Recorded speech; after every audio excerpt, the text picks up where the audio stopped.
Getting home late, I saw the notification from Amazon. Your discreet package has been delivered and signed for. I was about to complain about a wrong address when there was a sudden knock on my door. Standing outside was the Ice Queen CEO from next door, Isabel Vance. She was holding the open shipping box, leaning against the doorframe with a smirk. If you had ideas about me, you could have just said so. The moment her stilettos crossed the threshold, the door slammed shut behind her. The blinding light of my phone screen cut through the dim entryway, illuminating Ethan Hayes' exhausted face. The text message on the screen was a cold needle, piercing through his muddled thoughts. Your package, the CEO edition, was signed for in person today at 7:48 p.m. We hope you enjoy your purchase. The fog of a long day of overtime was instantly vaporized by those words. Ethan went rigid, the blood in his veins turning to ice. Signed for, he muttered to himself. He hadn't received any package. How could it be marked as delivered? And that thing, what if someone else had opened it? Suddenly, a more terrifying thought struck him like a bolt of lightning. Next door, what if the package was misdelivered? Next door, who lived next door? Isabel Vance. His boss, the woman at the office who was as cold as a glacier, whose stare could freeze you solid. The CEO of Apex Innovations. The realization exploded in his mind like a thunderclap. If that package was opened by Isabel Vance, Ethan's vision went dark. He swayed, stumbling, nearly collapsing to the floor. He could already picture it, the shock, the disgust, and then the volcanic fury that would erupt on her frost-like features. His career, no, his entire life, was about to be incinerated by one goddamn Amazon delivery. No, he had to figure this out. Now, he had to call and ask if the package was delivered anywhere else, anywhere but next door. He had to cling to that 1 in a million chance. With all his strength, he steadied his trembling fingers, hovering his thumb over the call button, about to press down. Ding-dong. The sharp, clear chime of his doorbell rang out behind him. A cold sweat instantly broke out across Ethan's back. He turned around, stiff as a board. Under the harsh, sterile light of the entryway, the closed front door seemed to radiate a bone-chilling cold. Who could it be? The delivery guy? A friend? Or her? Holding his breath, he practically shuffled across the floor, his trembling hand closing around the cold metal doorknob. He took a deep breath and yanked the door open. The hallway light silhouetted a tall, elegant figure, Isabel Vance. She was really standing there. Ethan's mind went completely blank. His mouth opened, but no sound came out. All he could do was stare, horrified, at his boss. Isabel casually rested one hand on the doorframe. In the other, she held the cardboard shipping box, emblazoned with the retailer's massive logo. The box had been torn open. A few styrofoam peanuts had spilled out. She tilted her head slightly. Her cool eyes, usually capable of freezing a man's soul, now held a dangerously playful glint. Her gaze slowly swept over Ethan's terrified face, finally landing on his wide eyes. Her red lips parted. Mr. Hayes, so sorry to bother you this late. She gave the box in her hand a little shake, the contents rustling softly. A breathtaking smirk curved her lips. You're always so well-behaved at the office. She paused, taking a deliberate step forward. The sharp click of her heels echoed in the silent hallway, the sound radiating pure pressure. Quite the bold imagination in private, though, aren't we? Ethan's brain whited out with a deafening roar. He felt like he'd been stripped naked and thrown into a blizzard, then immediately set on fire. He wanted to explain, to apologize, to find a crack in the floor and disappear into it, but his throat was clamped shut. All he could manage was a choked, gasping sound. It's over. Everything is over. Career suicide. Fired. Sued for being some kind of creep. 1,000 terrifying thoughts tumbled through his mind. Just as he squeezed his eyes shut, bracing for Isabel's icy wrath and humiliation, the storm he expected never came. Instead, he felt a wave of warm, fragrant air near his ear. Isabel's voice was a low, mesmerizing whisper. If you had ideas about me, you could have just said so. The next second, an irresistible force pushed hard against his chest. Caught off guard, Ethan stumbled backward. Stepping in on her sky-high stilettos, Isabel Vance powerfully crossed his threshold. With a flick of her wrist, boom.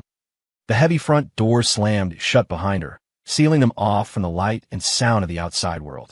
After that night, Ethan's life was turned upside down. The apocalypse he'd anticipated never arrived. Instead, it was the beginning of a secret affair. At the office, Isabel remained the decisive, formidable Ice Queen CEO. Her interactions with Ethan were strictly professional and distant, as if the woman who'd knocked on his door that night was nothing but a phantom. But after work, when the lights of the office tower winked out one by one, Ethan's modest apartment became Isabel's second home. She would let herself in with a keypad code she now knew by heart, shedding her cold corporate armor like a second skin. She'd curl up on his couch like a lazy, affectionate cat, ordering him to cut up fruit for her or make her coffee.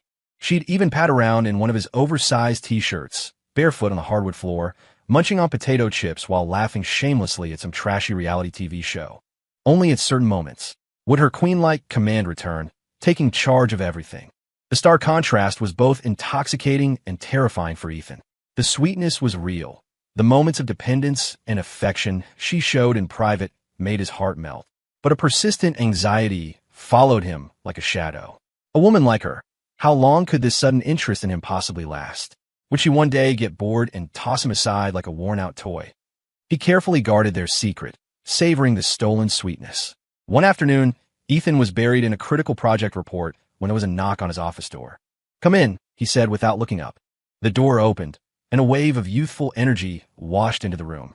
The new secretarial intern, Chloe Summers, walked in carrying a mug of coffee, a bright smile on her face. "Ethan, you've been it all morning. I made you some coffee to help you power through." Chloe had started a month ago, assigned to work under him. She was enthusiastic and cheerful, a capable and fast learner who had quickly befriended everyone. Lately, though, Ethan had noticed the intern's enthusiasm toward him was becoming excessive. "Thanks. You could just put it on the desk," Ethan said with a polite nod, his eyes still glued to the computer screen. But Chloe didn't leave. Instead, she took a few steps closer, her voice laced with concern. "Is this project a tough one, Ethan? You look so stressed. Do you want me to help with some of the data entry? I'm a total Excel wizard." "It's fine. I'm almost done," Ethan demurred. His secret relationship with Isabel made him subconsciously want to keep a professional distance from Chloe. "Oh, come on, don't be like that," Chloe said, either ignoring or not understanding his subtle dismissal. She moved closer still, picking up a document from his desk. "Hey, Ethan, is this data point right? Let me see." As she spoke, she leaned naturally toward him, a strand of her hair brushing against his arm. Just then, the office door was pushed open without any warning. Isabel Vance stood in the doorway, dressed in a perfectly tailored black power suit, her aura positively glacial. She was holding a file, and her cold gaze swept the room, landing precisely on the close proximity of Ethan and Chloe. The air in the room instantly turned to ice. Ethan's heart dropped. On pure reflex, he jerked back, putting space between himself and the intern. He could clearly see Isabel's beautiful, almond-shaped eyes narrow, a flicker of something imperceptible and cold flashing within them. Chloe jumped, startled. She straightened up immediately, stammering awkwardly, "Ms. V. Vance. Hello." Isabel's gaze lingered on Chloe's youthful face for a split second before moving away, her expression unreadable. She looked at Ethan, her voice the usual cool, professional tone. "Mr. Hayes, the materials for the 3 o'clock meeting with Mr. Wallace from Novatech. My office. 10 minutes. Right away, Ms. Vance," Ethan responded, his voice steady, though a thin layer of sweat had broken out on his back. Isabel didn't spare them another glance. She turned and walked away, the clicks of her heels on the polished floor seeming louder and sharper than usual, as if echoing her displeasure. Chloe stuck her tongue out, patting her chest in relief. "That was terrifying. Ms. Vance's presence is just so intense. Anyway, Ethan, I'll get out of your hair." Ethan mumbled, his mind already fixated on the look Isabel had given him. That look, it wasn't just a boss's annoyance with a subordinate. It felt more like a cold warning from someone whose territory had just been encroached upon. He shook his head, forcing himself to focus on the report, but the seed of unease in his gut had already begun to spread like ink in water. The unease soon became reality. Chloe's enthusiasm, far from being dampened by Isabel's interruption, only intensified. She began finding constant excuses to get close to Ethan, lingering after dropping off files to chat about work strategies, coincidentally sitting next to him at lunch to share her homemade bento box, and helpfully bringing him late-night snacks when he worked overtime. The way she looked at him was becoming more and more obvious, filled with admiration and a burgeoning crush. Ethan was getting tired of it, but she was just an intern, a kid new to the professional world. He couldn't be too harsh. He could only try to maintain his distance, his tone polite but remote. But Chloe seemed to interpret this as him playing hard to get, which only made her more forward. These changes were, of course, noticed by Isabel Vance. At the office, Isabel's attitude toward Ethan grew even more formal. almost to the point of being deliberately difficult. Her instructions were clipped and curt, her eyes rarely meeting his. She treated him like any other subordinate, and a slightly disappointing one at that. What unsettled him more was that Isabel had changed after hours, too. She rarely came over to his apartment anymore. Even when she did, she'd just have a quick dinner, watch some TV, and leave. There was no more intimacy. A deliberate distance hung between them, as if their previous closeness had never existed. Ethan's heart ached. He knew this was the calm before the storm. One night, there was a major business dinner with a client, the very same Mr. Wallace from Novatech, a man notorious for being both difficult and lecherous. As Isabel's executive assistant, Ethan naturally had to attend. The dinner was held in a private room at an exclusive downtown club. After a few rounds of drinks, the atmosphere was cordial enough. Mr. Wallace, red-faced and sporting a prominent beer belly, let his eyes wander a little too often to Isabel's exquisitely beautiful face, his words laced with a sleazy charm. Ethan sat beside Isabel, dutifully running interference, deflecting toasts, and trying to block Mr. Wallace's predatory gaze. He could feel that Isabel's mood tonight was exceptionally dark. A palpable chill radiated from her, and she was drinking more heavily than usual. Just as Ethan finished fending off another round from Wallace and sat back down, Isabel suddenly stood up. She raised her wine glass, a brilliant smile spreading across her face. But the smile didn't reach her eyes. Instead, it carried a cold, mocking edge. She walked around the long table, heading straight for the empty seat beside Mr. Wallace. Mr. Wallace. Isabel's voice was deliberately saccharine, a stark contrast to her usual cool tone. We've been so focused on business, I haven't had a proper chance to toast you. Thank you for your continued support of Apex Innovations. Mr. Wallace was floored and flattered.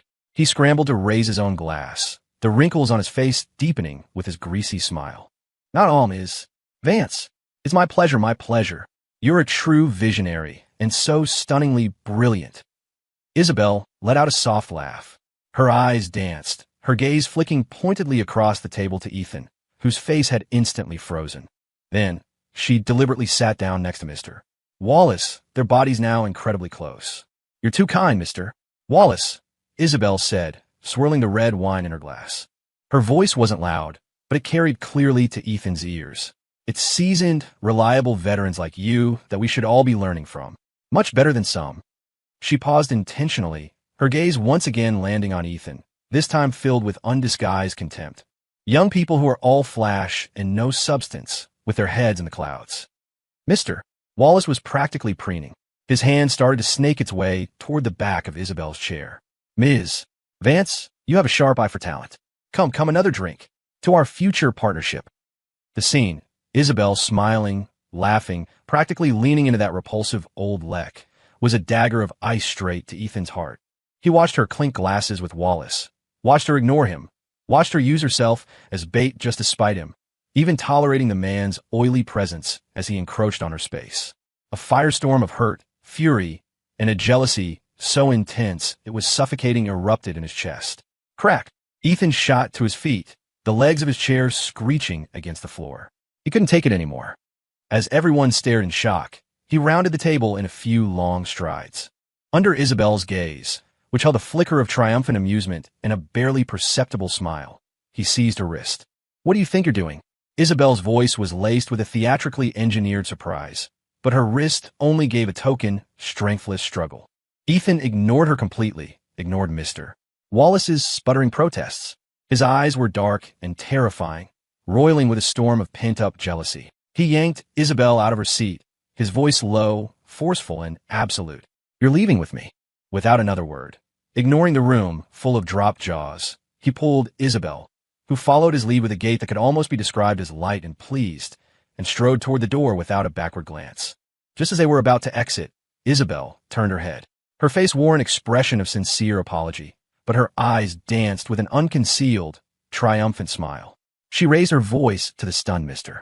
Wallace. So sorry, Mr. Wallace. My boyfriend gets a little jealous. We'll have to cut dinner short. I'll make it up to you next time. My treat, somewhere even better. Her words hung in the air as the heavy doors swung shut behind them, sealing off the dead silence that was surely followed by an explosion of chaos. They drove in silence. The air inside the car was thick enough to cut with a knife, the only sound the low hum of the engine. Isabel's words from the private room. My boyfriend gets a little jealous, played on a loop in Ethan's head, each word searing his ears, a flush creeping uncontrollably up his neck. He could feel her gaze on him from the passenger seat, a hot, overtly amused stare. Isabel was turned slightly toward him, watching with clear fascination as the blush spread from his ears down to his collar. Her stare felt like it was charged with a low-voltage current, making his skin prickle. His palms grew slick with sweat against the steering wheel. Finally, as he stopped at another red light, the relentless scrutiny became too much. He whipped his head around to face her, meeting her eyes, which were sparkling with mirth. His voice was tight with the frustration of being so easily read. Isabel, would you just stop staring at me? Isabel didn't stop. She laughed, a soft, musical sound that felt incredibly intimate in the enclosed space of the car. She drew out her words, her voice a lazy purr. What's wrong, my little boyfriend? You're not shy, are you? Where's all that domineering energy from when you dragged me out of there? You. Ethan was speechless, the heat in his face intensifying. He could only turn away, staring fiercely at the red light ahead, as if it held the secrets to the universe. The light turned green, and he stomped on the gas, a little too quickly. Back at Ethan's apartment, the door closed, shutting out the world. The stark light of the entryway was just as he remembered it from that first, life-altering night. They stood facing each other, the air still charged with the lingering intimacy from the car and a hint of his flustered anger. Why? Ethan broke the silence first.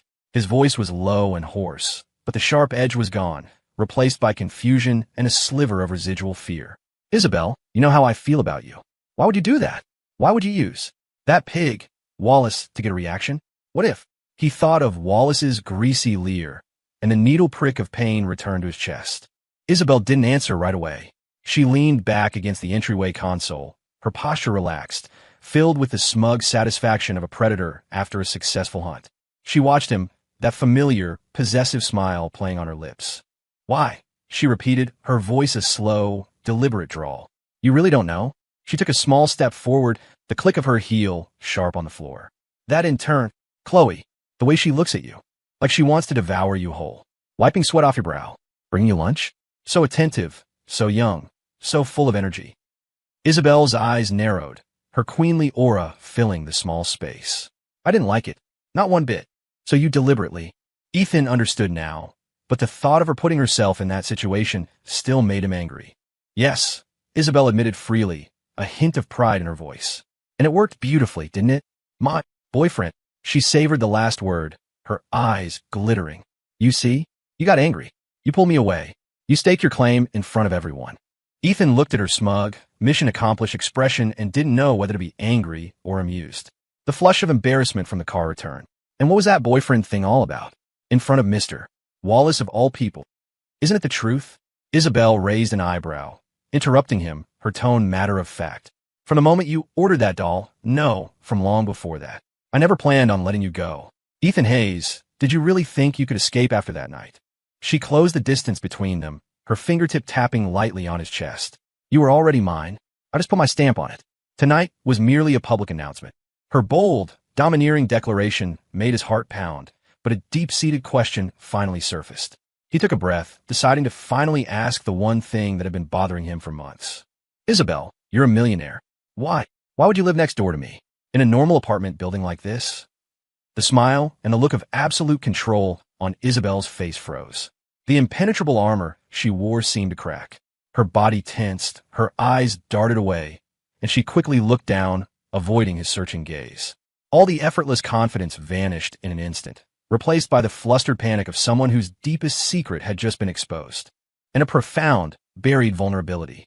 After a long moment, she finally looked up. The rims of her eyes were red, and her voice was soft, laced with a near-pleading vulnerability that Ethan had never heard before. Because, she whispered, her voice trembling slightly with the weight of distant memories. I wanted to be closer to you, just a little closer. Under Ethan's stunned gaze, Isabel began to speak, unearthing a long-buried past. Ethan, do you remember? 8th grade at Northwood High? There was a new transfer student, a skinny girl who got cornered in an alley after school by a few bullies. Ethan's pupils contracted. Fragments of a hazy memory sharpened into focus, a dim alley. A small, crying girl. A few aggressive, taunting teenagers. And himself, stepping forward to stand in front of her. That was you, he breathed, finding it impossible to believe. It was me, Isabel nodded, her eyes filling with tears of gratitude and a love she had hidden for years. You saved me that day. You chased them off. They threatened to come after me again. And you just threw your arm around my shoulder and yelled at them.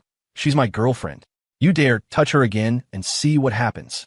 The floodgates of his memory burst open. The image of a timid, pale little girl who always kept her head down slowly merged with the stunning, confident woman standing before him. He remembered everything. After that, you really did keep them from bothering me again. Even though you forgot about the whole thing pretty quickly and you forgot about your fake girlfriend. A hint of bitterness tinged Isabel's voice, but it was overwhelmed by sweetness. But from that day on, Ethan Hayes, you took up residence in my heart.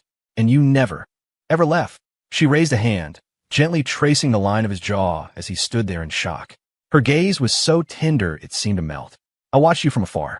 I followed you to the same high school. I worked my ass off to get into the same university as you. I watched you grow up, watched you graduate and find a job. I pushed myself harder and harder to become stronger, to become better, all for the day that I could stand in front of you as an equal, not as that pathetic little thing who needed your protection. Her tears finally fell, but her voice was incredibly clear and firm. I finally made it, and I finally worked up the courage. Ethan, I love you. I've loved you since I was 12 years old, from the moment you created a safe space for me in that alley. And now that I've finally caught up to you, how could I possibly let you go again? The confession, more than a decade in the making, washed over Ethan like a tidal wave of warmth, dissolving all his anxiety, his hurt, and his insecurities. Shock and elation flooded him completely. The red thread of fate had been tied so long ago in the innocence of their youth. What he had thought was a chance encounter, a bizarre accident that night, was actually the inevitable result of her journey across time, fighting through every obstacle just to reach him. He pulled her into a fierce embrace, holding her as if she were a long-lost treasure. His voice was choked with emotion. I'm sorry. Isabel, I'm so sorry. I can't believe I forgot you for so long. It doesn't matter. Isabel shook her head against his chest, her tears giving way to a smile. A mischievous, captivating light returned to her eyes, her queenly aura reasserting itself. You know now, and she looked up at him, her voice a declaration. You belong to me now. Yes, Ethan nodded fiercely, kissing the tear track from her cheeks. I'm yours. I always have been. With the past revealed and their feelings laid bare, a thick, sweet intimacy filled the small apartment. They curled up on the couch together, talking for hours, filling in the gaps of the years they'd spent apart, sharing the deepest secrets of their hearts. With their relationship out in the open between them, the sweetness level skyrocketed. At work, Isabel was still the cool Miss Vance, and Ethan was still the consummate professional Mr. Hayes. But now, when their eyes met across a room, a silent current of understanding and affection passed between them, a secret language only they knew. After hours, Ethan's apartment became their sanctuary. But the matter of Chloe Summers remained a thorn in Ethan's side. He couldn't allow any more room for misunderstandings. The next morning, Chloe walked into Ethan's office, a cheerful bounce in her step, holding a stack of files. Ethan, here are the... She stopped short when she saw Ethan stand up, his expression more serious than she had ever seen it. Chloe, have a seat. Ethan motioned to the chair opposite his desk. Confused, Chloe did as she was told, blinking her wide eyes at him. What's wrong, Ethan? You look so serious. Chloe, Ethan began, choosing his words carefully. His tone was gentle but unyieldingly firm. Thank you so much for all your hard work and help over the past month. You're an excellent intern. But, he paused, looking her directly in the eye. I need to be very clear with you. I have a girlfriend. We're very happy together, and I love her very much. So, I need you to stop with the gestures and concerns that go beyond a professional colleague's. It's making me uncomfortable. More importantly, I don't want my girlfriend to get the wrong idea. The smile on Chloe's face froze and shattered. Her eyes filled with shock, disappointment, and a flash of humiliation. Her mouth opened as if to say something, but seeing the resolute seriousness in Ethan's gaze, she simply lowered her head.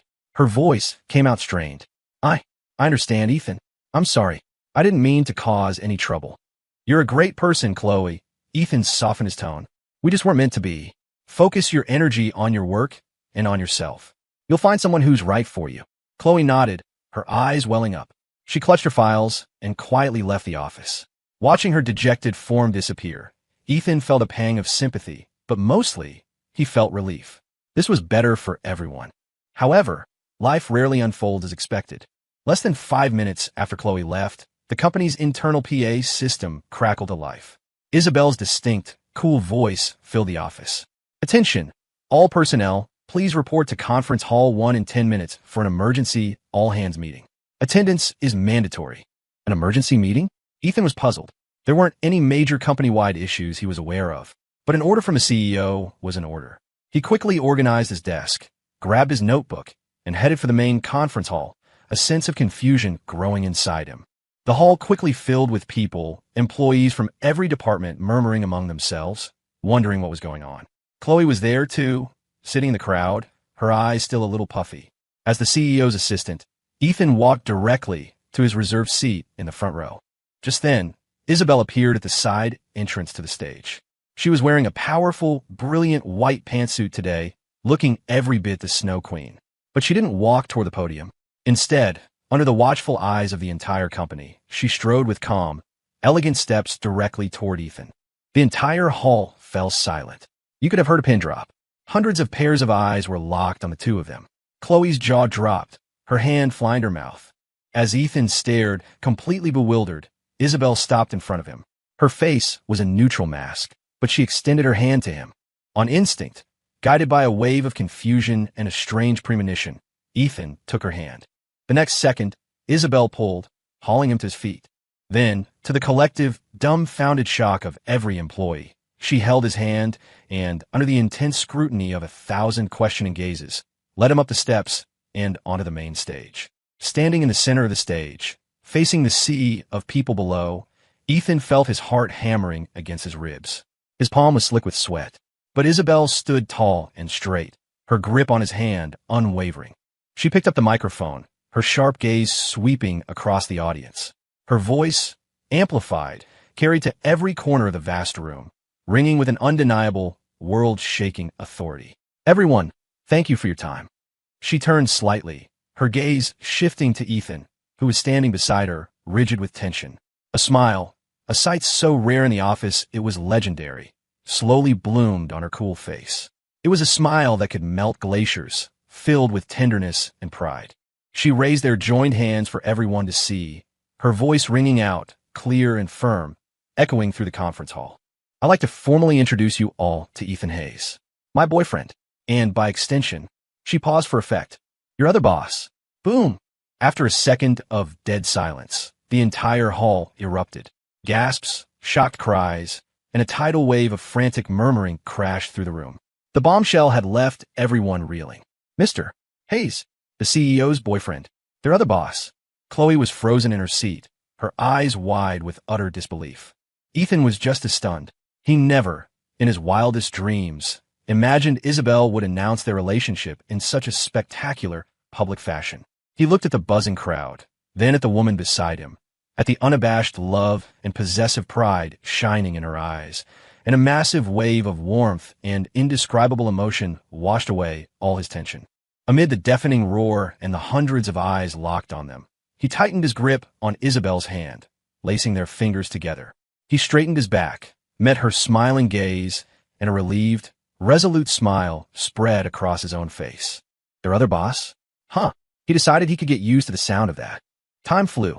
Years later, in an exclusive, tranquil villa community on the outskirts of the city, Ethan Hayes pushed open the heavy, solid wood door of their home, bringing the crisp evening air in with him. The living room was spacious and bright, with massive floor-to-ceiling windows looking out onto a meticulously manicured garden. A slender, elegant figure was sitting on the cream-colored sofa that faced the front door, engrossed in a financial journal. "The kids are at my mom's. I'll pick them up tomorrow," Ethan said as he slipped off his shoes. He looked up at his wife on the sofa, Isabel Vance. The moment his eyes landed on her, he froze. At home, Isabel usually wore comfortable loungewear or simple, elegant dresses. But right now, she was dressed in an incredibly sexy teacher's outfit. Isabel set down her journal, looking up at him. Time had been exceptionally kind to her, merely adding a deeper, more captivating maturity to her features. Her eyes sparkled with that familiar, mischievous glint, the look of a queen in complete control. Under Ethan's burning gaze, a knowing smirk touched Isabel's lips. She rose slowly to her feet and, with an elegant, powerful gait, walked step by step toward her husband, who was now staring, completely dumbfounded, his breathing grown shallow. She stopped right in front of him, tilting her head back slightly, her queenly aura on full display. Her red lips parted, her voice a low, husky purr, a command that could not be refused. "Well now, my tardy student," she said, reaching out with one slender finger to gently lift Ethan's chin, forcing him to meet the fire burning in her eyes. "Are you ready for your lesson to begin?"